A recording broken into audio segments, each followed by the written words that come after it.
Okay, guys, I think we sorted out the audio problems.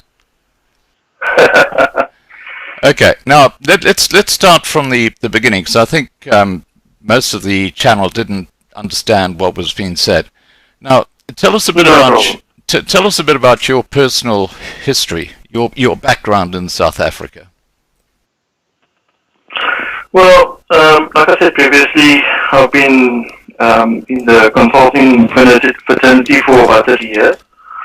And I had to work myself up through the trenches, right? To where I am now.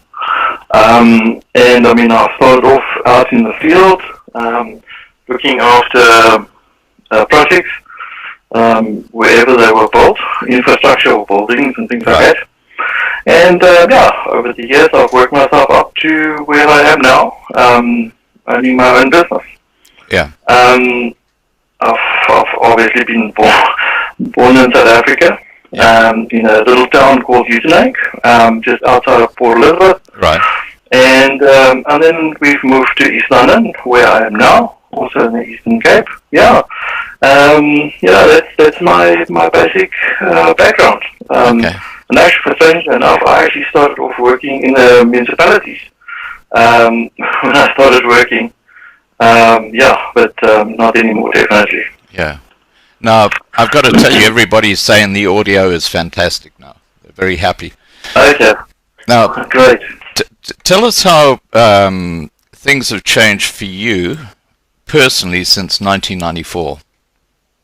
And you know, where you've seen like huge changes happening in the country. Well, look, as I previously said, in 1994, I think for a lot of white people, we were quite scared.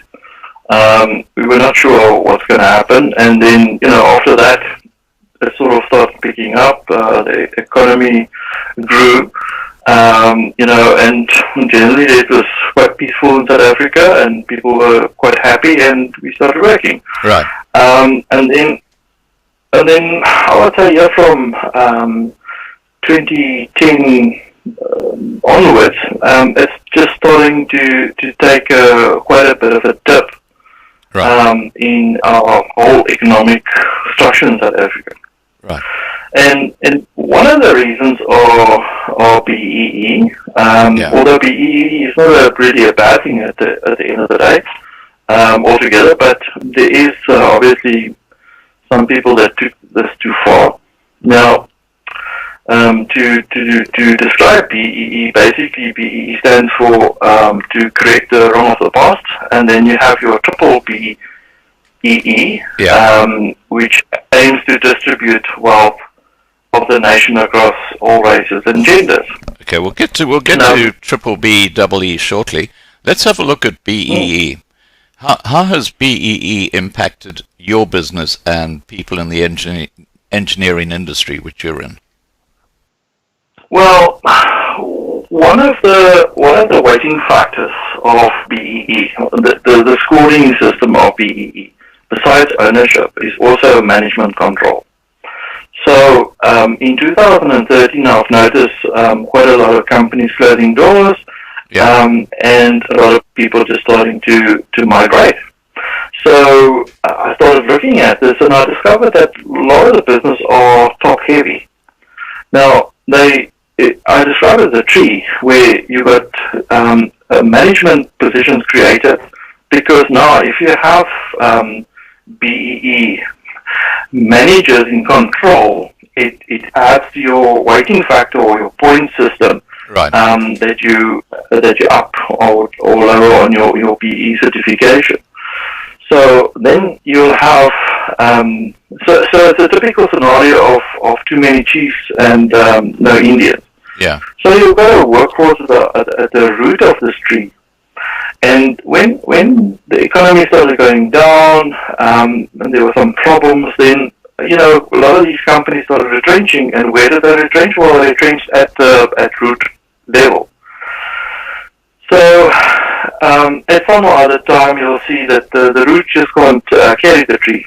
Right. and it just topples over, and that is the big problem. So now you suddenly sit with a lot of people being retrenched, companies just closing up, just closing their doors, a lot more people out there not having any work, and that's just made it all worse as it carried on. Just to give you an idea, the retrenchment figures that I could find for between 2015 and 2016, we're looking at 34,000 people. Wow.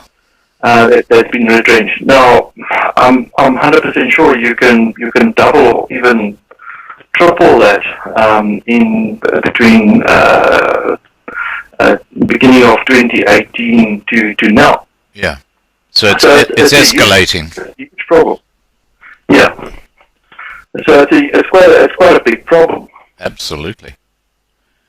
And now, yeah, carry on. Yeah, so I was contributing this to talking about the difference between a manager and leadership. Mm-hmm. Now, a manager essentially looks after three things. He looks after quality, time, and cost. Now, if one of these things are out of whack, then the thing doesn't work. So, to give you an example, so if more time is spent on quality, that picks up the cost. All right. If you try and reduce your cost, that means you're going to impact on your quality and things like that. Right. Now leadership is a little bit different. Leadership is a gift. Right. You cannot buy it, you cannot sell it, you cannot trade it. It's you're either a leader or you're not. Yeah. That's the bottom line. So a manager goes and he pushes people. So he pushes people in a certain direction according to those three criteria, which is quality, time, and cost. Yeah. While a leader pulls people to follow. Yeah. Now, an effective leader obviously needs to give power to the people. All right. Now, to maybe illustrate that best is to say, okay, so if a company, for instance, manufactures boxes, empty cardboard boxes. Yeah. You traditionally have a CEO, which is the leader, and then you've got a couple of managers that now looks after the quality, time, and cost, and they do their thing. They work out different methods of making boxes and stuff like that. Now, the leader or the CEO doesn't necessarily know exactly how the machinery works to fold the boxes or cut them or whatever the case may be. But he looks after how to grow the company, so he looks for different opportunities, making maybe a slightly bigger box, or something smaller or a different color, and then he takes that power and he puts that power back into the hands of his managers and say, okay, this is what needs to happen. They go and work it out, and then you have your workforce and they actually do it.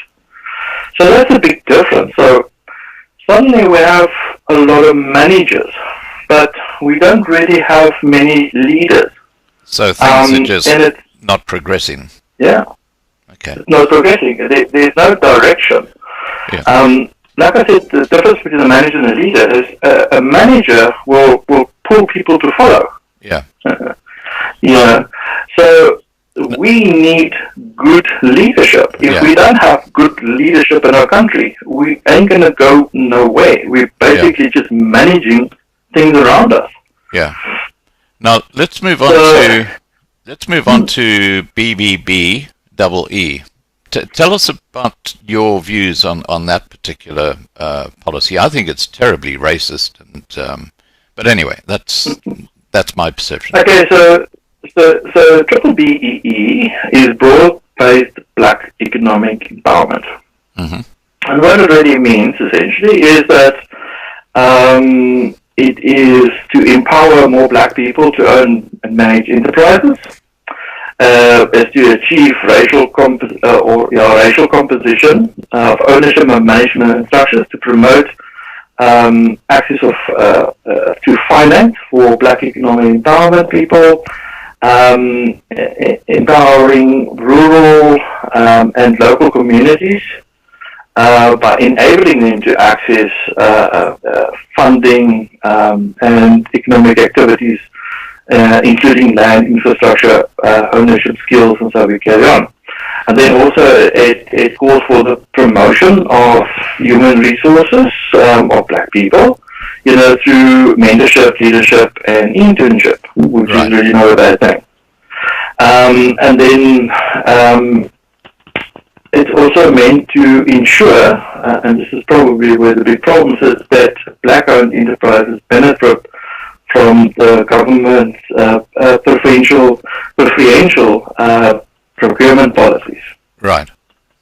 So in other words, if you have a good BEE rating, your chances are pretty good to get business. Right. But then again, there's also a corruption factor. So at the end of the day, it's not what you know, but who you know. Yeah. Now, we're in the business of what we know. So it makes it extremely difficult for us. Now, before we go on to the corruption side, the major beneficiaries of BBBEE appear to be well-connected politicians like Ramaphosa, who's been a huge beneficiary of BBBEE. And you can go through, people in, as you say, well-connected and things like that, whereas the majority black African population get diddly squat. They get nothing. What are your views on that? No, absolutely. I touched on people just leaving South Africa. It's not just whites. It's blacks. It's colors. It's Indians. It's all sorts. I mean, daily we on the news we hear about corruption, the Zondo Commission, state capture, Bosasa, Eskom, and it just carries on and on and on. Yeah. And it's all about ethics, morals, and principles, which it seems doesn't exist. Now, I think personally that corruption has really escalated so much that it's really gone out of control. Totally out of control. And out of control, and we sit with a big problem. Yet, if you look at technology, in the United Nations pointed out in 2013, it says that more people would have access to mobile phones than to basic sanitation. Yeah. Now it's the strangest thing. You can walk in a very poor area and they've all got phones. Got a cell phone. Yeah, they got a cell phone, so they are connected. Look, if you look at our tendering process in South Africa, so essentially you're looking at two basic things, which is called functionality and price. Right. Now, really functionality, and of course then you're going to be looking at BBBEE, what they call the Code of Good Practice. Okay. Now, functionality is just essentially your paperwork, so your tax clearance certificate, your qualifications, and so forth. And then your price, obviously, for the tender or the bid. And then your Code of Good Practice is then on the point system. So if it's a project under 50 million, you're looking at a point system of 80-20, which 20 points goes towards your BEE accreditation. Right. If it's a project over 50 million, then it's 90-10, which is now 10 points towards your BEE accreditation. Right. Now, my biggest question always is, what about the family business? So, if your grandfather started a business, and he battled through it and eventually handed over to your dad and eventually handed over to you. Now, that business also essentially forced. Although, if you look at the policy, it says that it's not mandatory. It's your choice. Right. But it's not really a choice. If you don't have any BEE accreditation, how are you going to be doing business with anybody? Because they won't let you.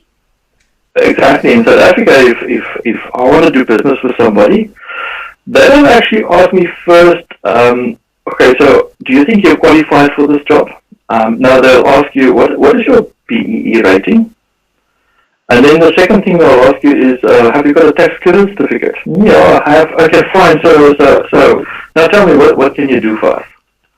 So that's how bad it really is. Wow. Now, that's crazy. if you look at our large construction companies, I mean, in the last couple of years, large construction companies just folding. They're just closing their doors. What happened to Group 5? Well, I can't really tell you what happened to Group 5, but they're down.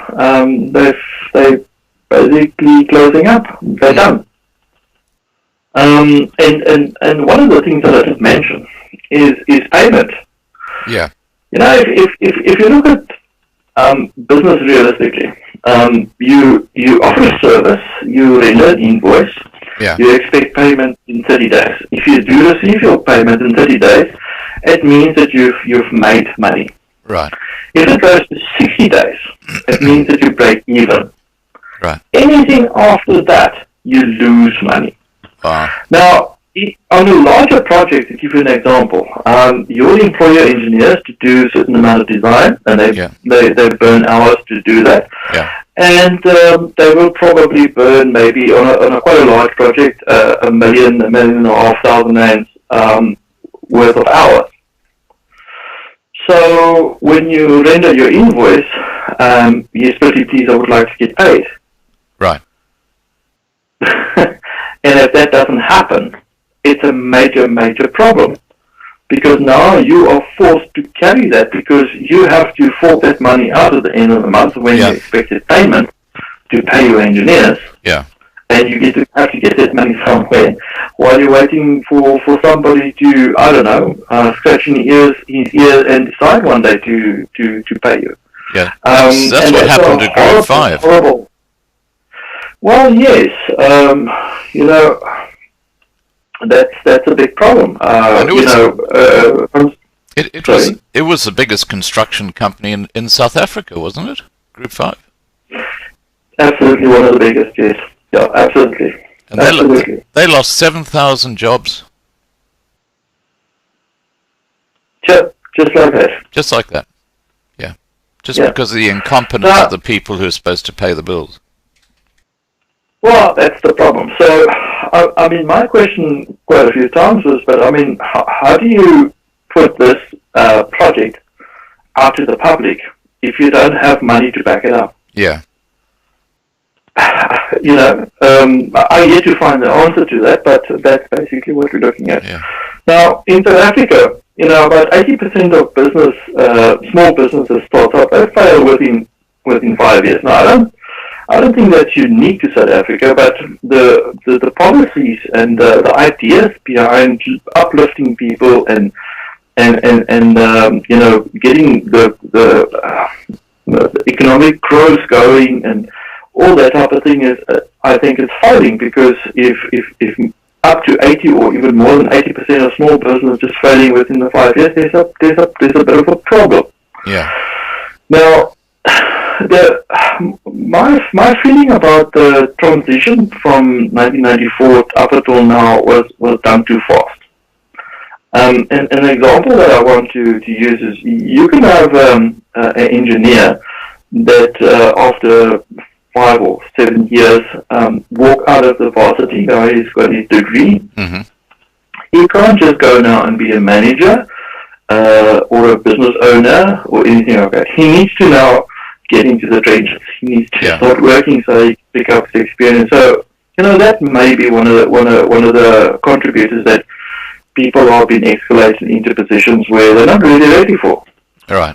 Now, you know, I will never say that you know, a certain race or stupid or anything like that whatsoever. But I do feel that, you know, there is a transition period from where you start and where you start in a company and where you want to end up one day.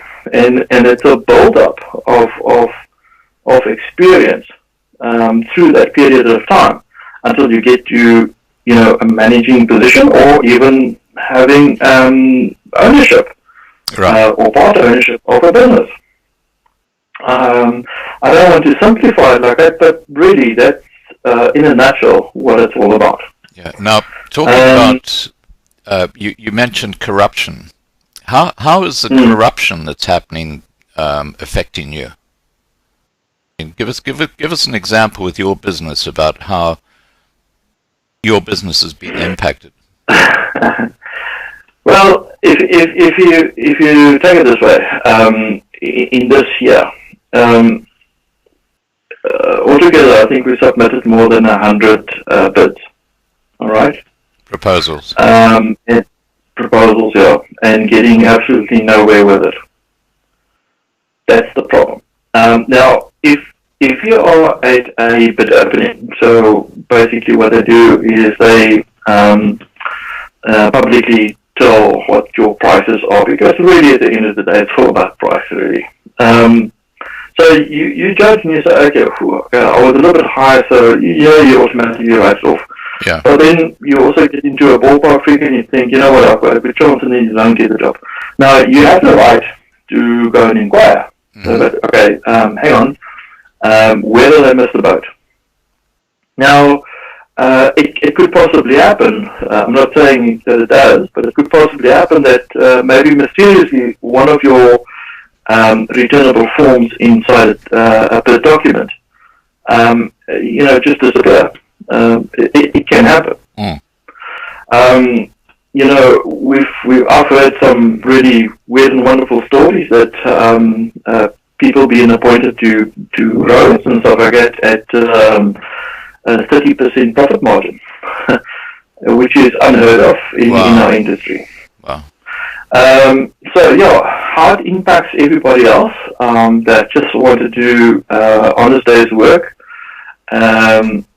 It impacts everybody really, really badly.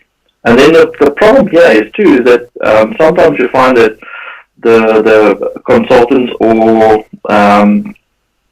the construction companies, whatever, that actually get the work, they don't have a cooking clue how to do it, but they got it.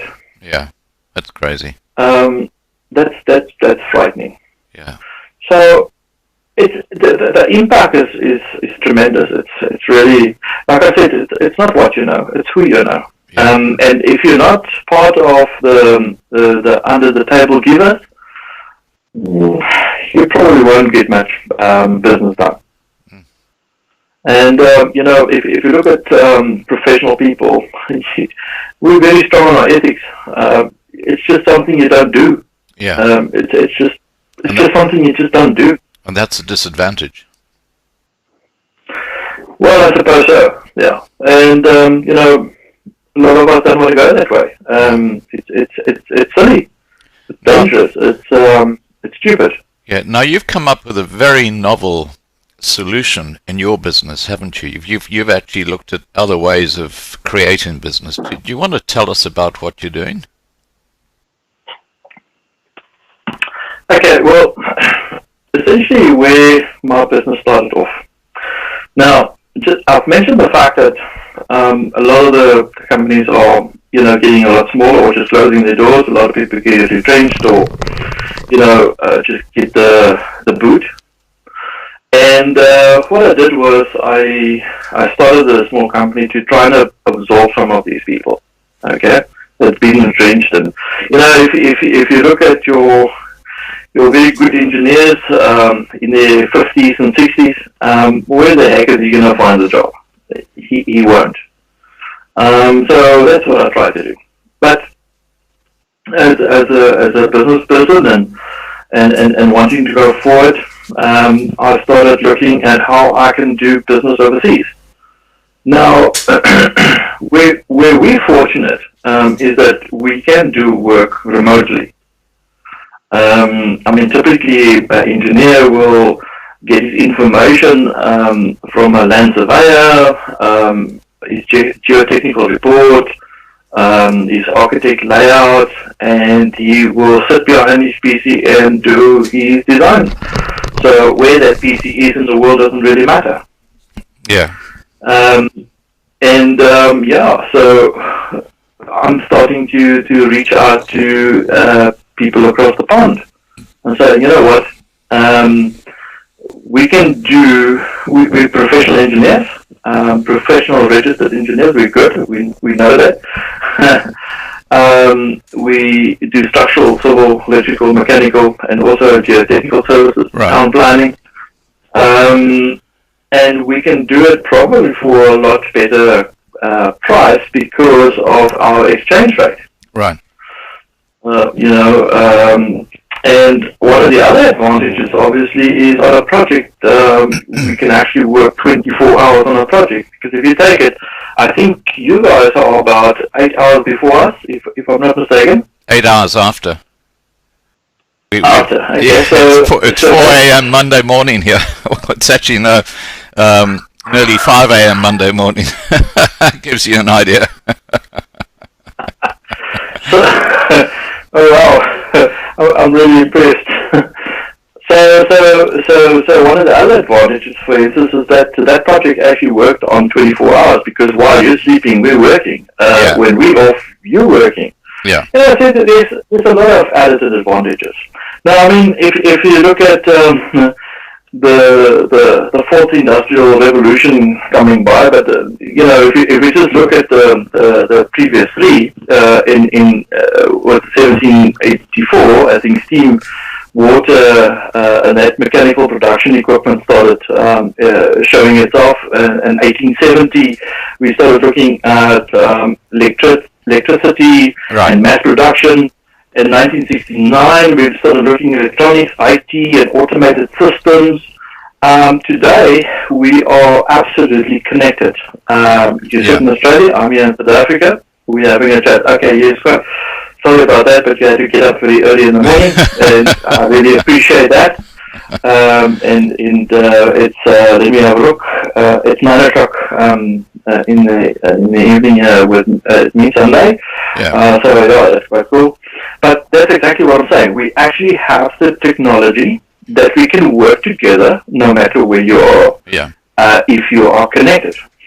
So, I mean, I previously mentioned that a lot of small business starting up fail, 80, even 90%. Yeah. And one of the big problems is planning. Right. So when we started looking at looking abroad for work, we started with planning. Saying, okay, our client overseas, what would he need, or what do we need from him, and how are we going to get it, and how is he going to get our work? So what we've done, we've created a small website where we can put the designs, the documents, whatever we produce on it. The client can actually access that live. You can see what we're doing. As it gets posted, it gets live on his system. He gets notified about it. So it's really a connective way of working. Yeah. Well, So can I just make a comment here? The fellow who I'm talking to after we've finished chatting is Dwayne, and he lives in Pretoria. A lovely guy. Highly recommend him. He actually builds web pages and he does graphics and all that sort of stuff. So if you're looking for a man, I can certainly put you in touch with Dwayne. Sorry, carry on. Yeah. Fantastic. Well, that's what it's all about. That's being, actively connected. Mm-hmm. So, from our perspective, we don't want handouts. We want to do work. We want to work we want to earn, our money. Yeah. But like I said, there's a lot of advantages, and especially with internet being connected. We can talk on Skype, we can share documents on our screens, we can work together on drawing, and there's always an overlapping time as well. So, sometimes it will be in the evening with me and early, not that early in the morning by you, So, we can sit down and maybe spend 1 or 2 hours on each other's screens while somebody sitting in Australia, America, New Zealand, Canada, Switzerland, Japan, Russia, doesn't really matter. So are you getting much business from overseas now? Not at the moment. I think one of our big things is that we wanted to make sure that we get up to work with people overseas. Right. That there's we basically started building our little system and try to test it here in South Africa and see how it will work. Now, I mean, for many years in South Africa, I mean, I've got engineers in Cape Town, and we do a job in Johannesburg, and I'm sitting here in East London, and other people in BE, and we're doing the work basically remotely. Right.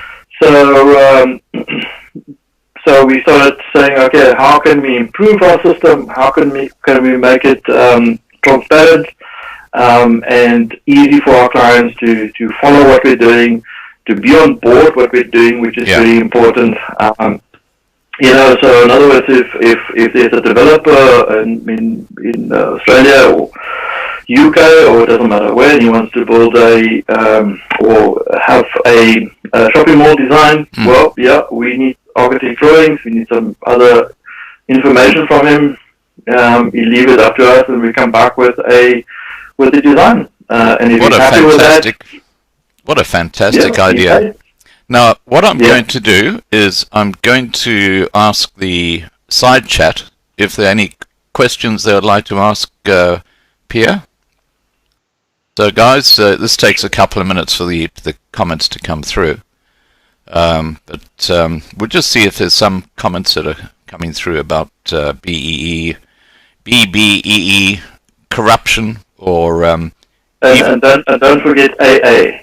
Oh, and AA, yeah, and of course, the most important one is any ideas on how Pierre can expand his overseas business. Now, what I'll do on my side is I'll put a copy of this discussion into my main channel, which is where I've got over 30,000 subscribers. And I'll put your email address down below so people can just contact you and speak to you directly. Absolutely, fantastic. Thank you very much. Much appreciated. We really need the exposure. Okay, now RC has asked, what type of business does Pierre have? Now it's engineering, isn't consulting. It? Yeah, engineering consulting. Yeah, consultant.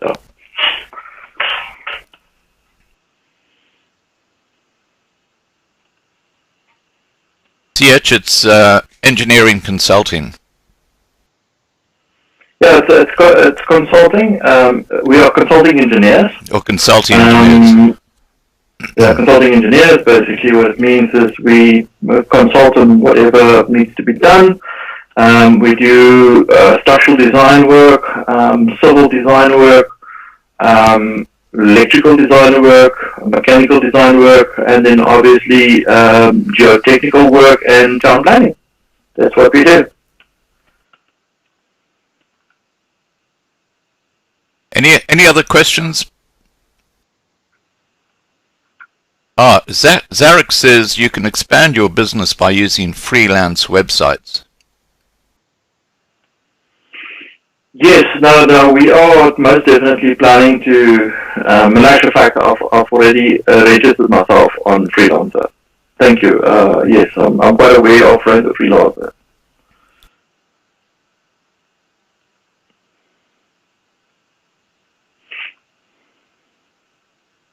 While we're just waiting for other questions to come through, sure.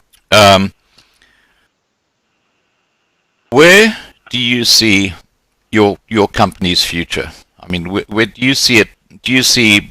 I'll explain to you what I'm talking about here. One of the ideas that has been presented to me is that using the internet, you can actually set up a business, for example, in America, and actually, as you say, you communicate with each other and have a small office there, build it, and then if you want to leave South Africa, it makes it a lot easier because you've actually got a business in America. What are your views on that sort of thing? Well, I think a lot of people have asked me, why don't you just immigrate?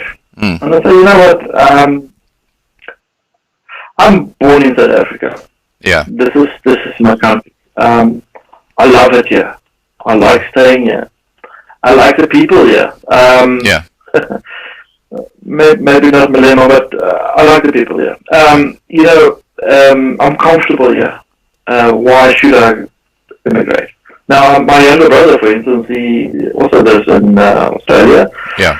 In a little town, well, mind you, I don't know if it's little, but it's Wagga Wagga. Oh, it's a small town, yeah.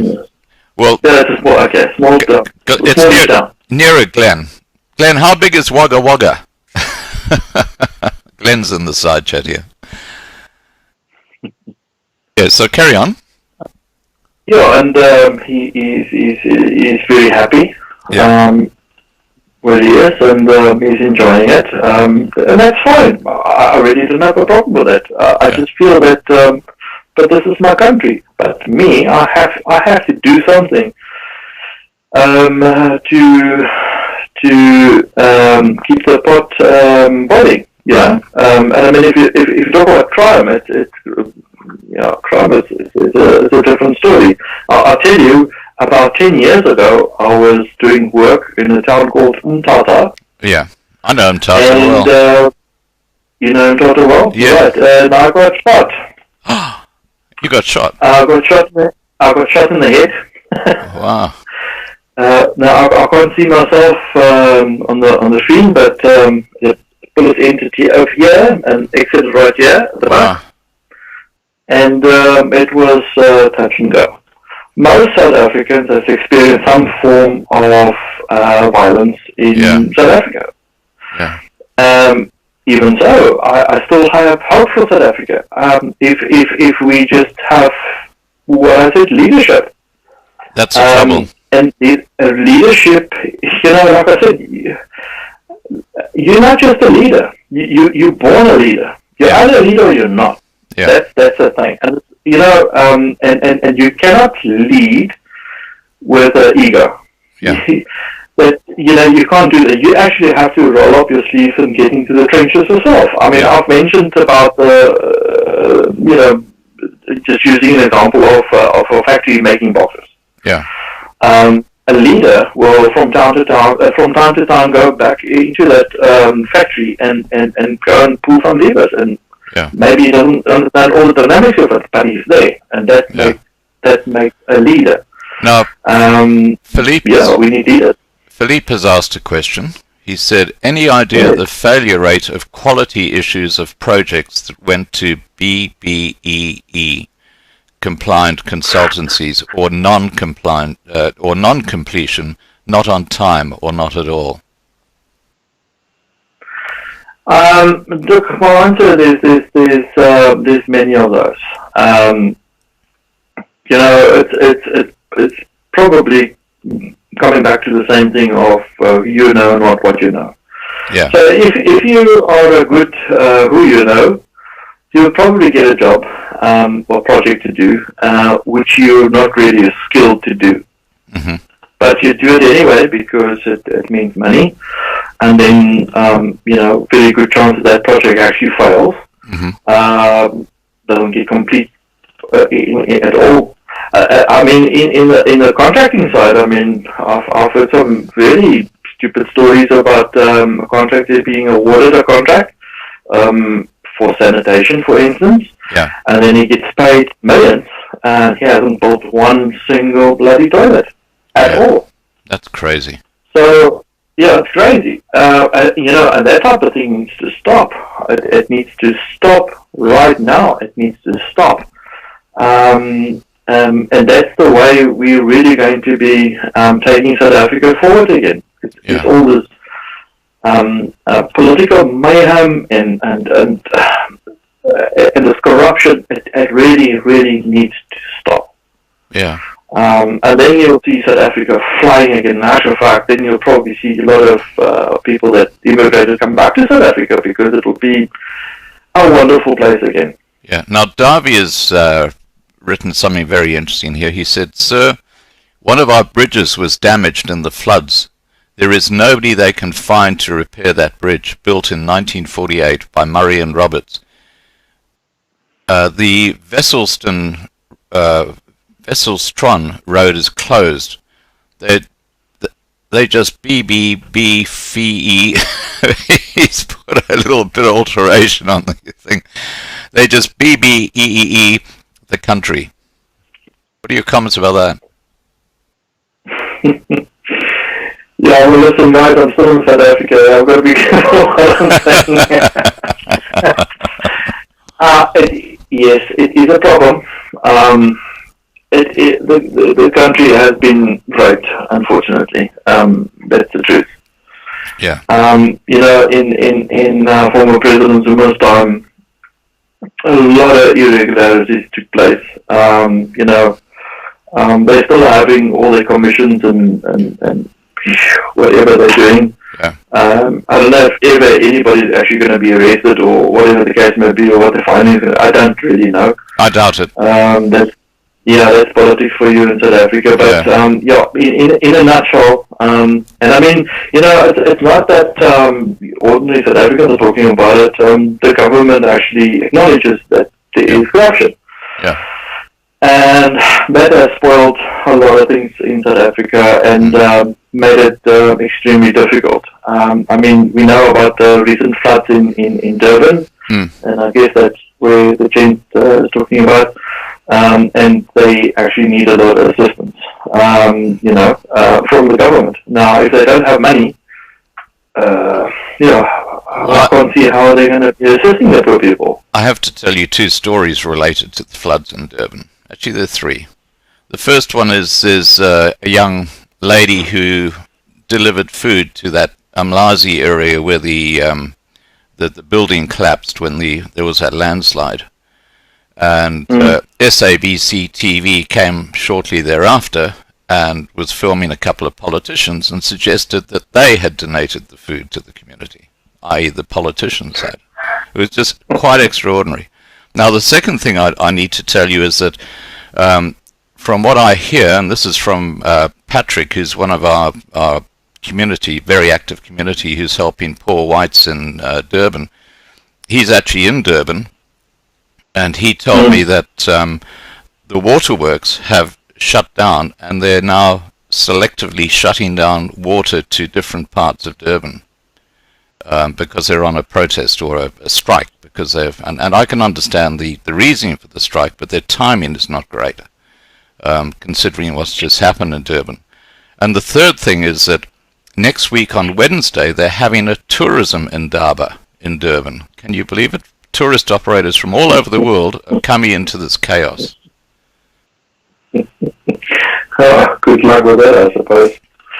Yeah, if you talk about that, you can also go to our aging infrastructure. In most towns, it's just an absolute disaster. It's a mess. Yeah. We can design things as best we possibly can, but it's not going to last forever. Yeah. It's got to be replaced some of the time, and unfortunately, that's a problem. And the ordinary South Africans are getting fed up because, I mean, we pay taxes, and if you own a home, you pay your rated taxes, and our electricity cost is exorbitant, our fuel cost is exorbitant, which you pay tax on, and so it carries on and on and on. And we say, okay, but now listen, when are you going to be fixing the pothole? No, we start calling some of these potholes swimming pools because, that's how big they get. When are you going to be doing that? When are you going to be replacing the aging pipework so that you don't often have burst pipes and lose a lot of water and things like that? We're saying, but hang on. You're getting money to do this from us, off our backs.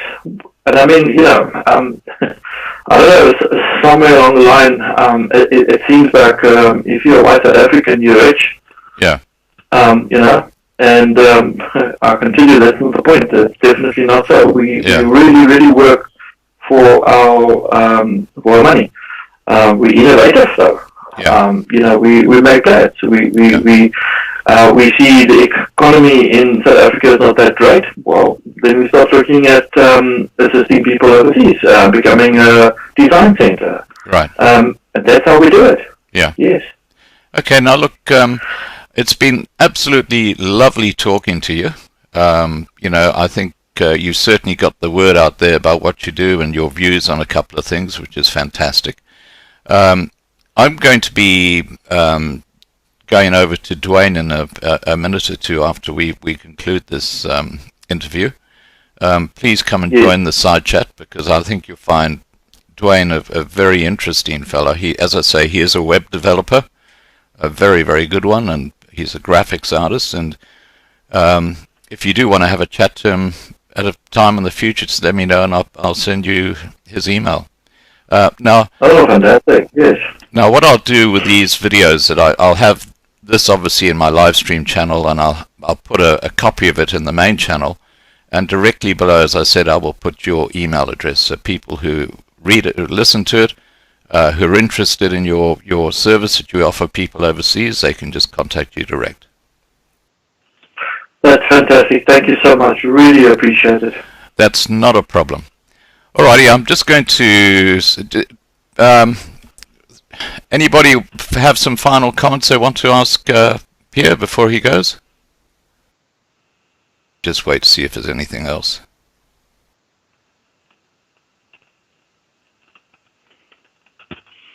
Okay, I'll come and join the channel. Have you got the website address for our live stream, Loving Life Live? I do. Okay, if you just go there and come and join the side channel, and you can hear what we're talking about, the launch of a online shopping, Loving Life shopping mall, which is going to be very interesting.